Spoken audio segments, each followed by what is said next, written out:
अभी हाल में आपने खबर पढ़ी होगी, लद्दाख और सियाचिन में जहां सामान्य सुविधाएं तक पहुंचानी मुश्किल होती है, वहां अब 4G और 5G मोबाइल कनेक्शन पहुंच गया है।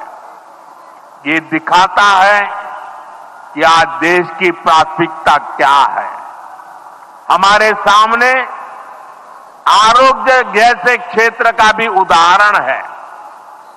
कभी एम्स की तरह अस्पताल दिल्ली जैसे बड़े शहरों में ही होते थे, आज यहां दरभंगा में ही एम्स बन रहा है।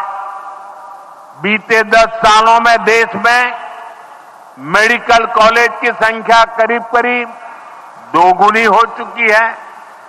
यहां झंझारपुर में भी नया मेडिकल कॉलेज बन रहा है।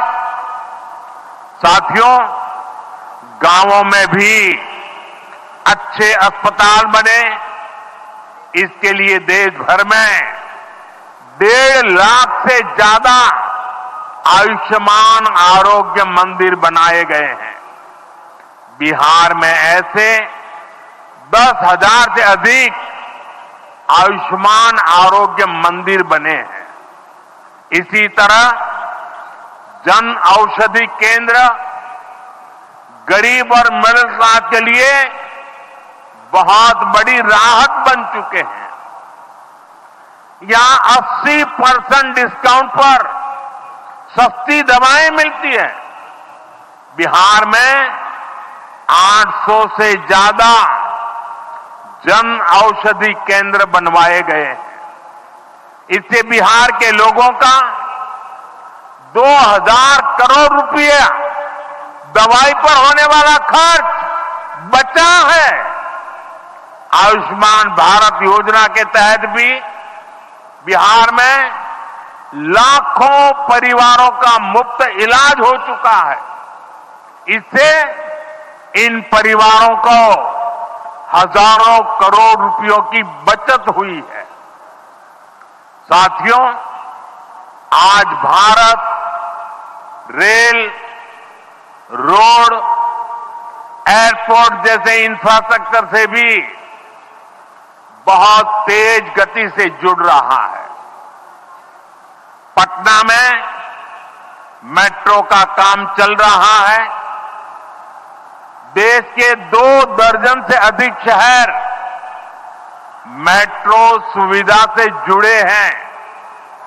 आज पटना से जयनगर के बीच नमो भारत रैपिड रेल की शुरुआत भी हुई है।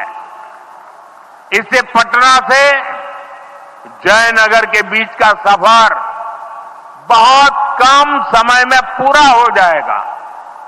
समस्तीपुर, दरभंगा, मधुबनी और बेगूसराय के लाखों लोगों को नमो भारत रैपिड रेल से मदद मिलेगी। साथियों, आज यहां अनेक नई रेलवे लाइनों का उद्घाटन और लोकार्पण हुआ है।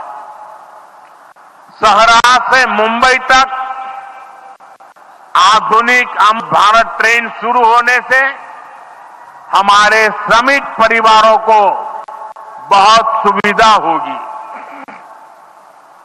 हमारी सरकार मधुबनी और झंझारपुर से ऐसे बिहार के दर्जनों रेलवे स्टेशनों को भी आधुनिक बना रही है। दरभंगा एयरपोर्ट से मिथिला की बिहार की एयर कनेक्टिविटी बेहतर हुई है। पटना एयरपोर्ट का भी विस्तार किया जा रहा है। विकास के इन कार्यों से बिहार में रोजगार के नए अवसर बन रहे हैं। साथियों, हमारे किसान ग्रामीण अर्थव्यवस्था की रीढ़ है। ये रीढ़ जितनी मजबूत होगी, गांव उतने ही मजबूत होंगे। देश उतना ही सशक्त होगा। हम सब जानते हैं मिथिला का कोशी का एक क्षेत्र बाढ़ से बहुत परेशान रहा है। सरकार बिहार में बाढ़ के प्रकोप को कम करने के लिए 11,000 करोड़ रुपए खर्च करने वाली है।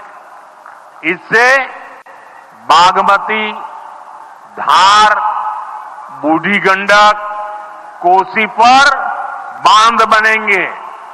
इससे नहरों का निर्माण होगा, नदी के पानी से सिंचाई की व्यवस्था होगी और हर किसान के खेत तक पानी पहुंचाने का इंतजाम भी होगा। यानी अब बाढ़ की परेशानी भी कम होगी, खेतों तक पर्याप्त पानी भी पहुंचेगा। साथियों, मखाना आज देश और दुनिया के लिए सुपर फूड है, लेकिन मथुरा की तो ये संस्कृति का हिस्सा है। इसी संस्कृति को हम यहाँ की समृद्धि का भी सूत्र बना रहे हैं। हमने मखाने को जीआई टैग दिया है, यानी मखाना इसी धरती का उत्पाद है। इस पर अब आधिकारिक मोहर लग गई है। मखाना रिसर्च सेंटर को भी नेशनल स्टेटस दिया गया है। बजट में जिस मखाना बोर्ड की घोषणा की गई है, वो बनने से मखाना किसानों का भाग्य बदलने वाला है। बिहार का मखाना दुनिया भर के बाजारों तक सुपर फूड के रूप में पहुंचेगा। बिहार में national institute of food technology and management भी बनने वाला है। इससे यहां के नौजवानों को फूड प्रोसेसिंग से जुड़े छोटे उद्यम लगाने में और मदद मिलेगी। साथियों, खेती के साथ साथ मछली उत्पादन में भी बिहार निरंतर आगे बढ़ रहा है। हमारे मछुआरे साथी अब किसान क्रेडिट कार्ड की सुविधा का लाभ ले पा रहे हैं। इससे मछली के काम में जुटे अनेक परिवारों को लाभ हुआ है। पीएम मत्स्य संपदा योजना के तहत भी बिहार में सैकड़ों करोड़ रुपए के काम हुए हैं।